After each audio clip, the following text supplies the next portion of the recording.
Mike and Lenny at the Miami Book Fair with Mike and Lenny at the book fair. Patricia Smith. Welcome. Thank you for being here. Thank you. Obviously, we're going to talk about your new book, and it certainly is not a dry-eyed read. I can't imagine it was a dry-eyed write either. No, it was kind of a torturous process. It came from several different places. It came from things that were in the news now, came from some of the things that were hidden from me as I was growing up. I think my parents thought the way to introduce me to the world was to keep me away from it.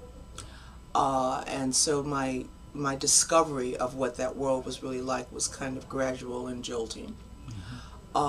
It came from, as I tell my students all the time, trying to find out, there's got to be someone in here I'm not hearing, and finding out who that person was and writing some poems from their point of view. So much so that when it was done, I remember sitting down with my husband. My husband writes crime fiction, and we read through the book together, and I said, there's no light. There's no light in here. I can't put a book out that's this dark and this, and I'm going to say relentless, not that I'm thinking, oh, the book is really relentless, but it doesn't really give you a chance to breathe. And then I thought, why would I do that? Why would I insert that light when the point I'm trying to get across is that we're losing light? Right. So I didn't want to make it comfortable. I keep saying what I tell my students, but my students are a big part of making me the writer, that I am. But to try on all the shoes in a situation or whatever you're looking at, and when the shoes get really uncomfortable, you start writing. And part of it was I didn't want to let myself loose while I was writing. And then the decision was, am I going to try and introduce some sort of avenue in here for people to work their way through the book, or I'm just going to let it stay as dense and unrelenting as I thought it was, and so I just let it stay. From way back, from Fix My Boy to Trayvon Martin's autopsy in No Wound of Exit. I can't imagine writing this for so long, and I wonder where the hope is in all of this. Well, it's, when you said you can't imagine writing it, all I can think of is just try to imagine it being really your reality for so long. And the hope is in that people don't stop listening. I can't make the stories any brighter. I can't say, it used to be that religion would do this for me. My mother is one of these, everything happens for a reason and just pray on it, and which is another avenue toward inaction. And so if I can just keep the reality in front of everyone's faces in as many ways and as long as I can. I was talking to someone earlier today, and I said, my hope is that if you open the book and say, oh, it's going to be another one of those books, and you close it a third of the way through and say, I can't deal with any more of this, then I have to hope that I can hook you technically, or I can look for an unexpected entry point to a story that you thought you knew, so that there's two things going on. There's the narratives that I'm trying to get across, but it's also, okay, maybe this is a story you don't want to hear anymore, but let me find a way that you haven't heard it. So there's these two things kind of going on. And I realized that the hope is in that we're still talking about it, and that's a slim hope, but it's there.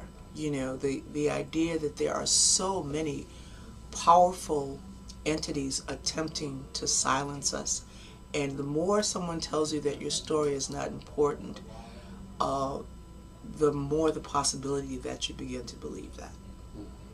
And I want us never to believe that. And we might go down, but we'll go down loud. In the group of Incendiary art poems. Tulsa was new to me. Did you look it up afterwards? Of course I did. Yes. Not only did I look it up, but I spoke to people that lived in that area and said, what do you know about Tulsa? And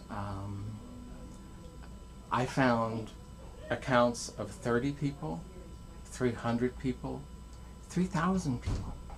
The first person to throw Tulsa at me was after whatever the most recent let's kill a bunch of people in Texas thing. Well, they were saying that it was the worst, the greatest loss of life in American history, and a mass killing. And I mean, that's just another. And you don't want to be that person that says, and blow the whistle and go, "Wait, what about the?"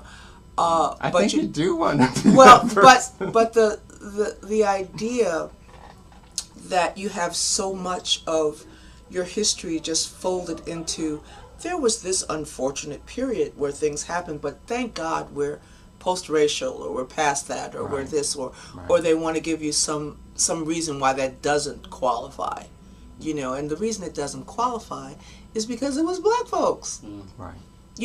And nobody's going to really invest in that as being the type of tragedy that it actually was.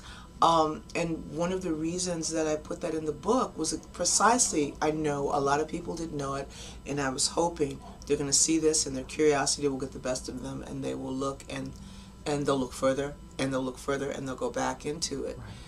Because an entire population, an entire vibrant community, the whole community was gone. Right. It was gone. And then we were silenced about it being gone. So, and not to make that any worse than anything that's happening now, but I think if you're going to look at where America is, that's a big part of how it got there. Right. And I have, I teach a class called Evolution of Spoken Word, and my students always think, oh yeah, we're going to spit some poems, easy A, But what it is, it's persuasion. It's the fact that when you write or you speak something, you feel one way, and you're trying to get the person who's listening or reading to feel the way that you feel.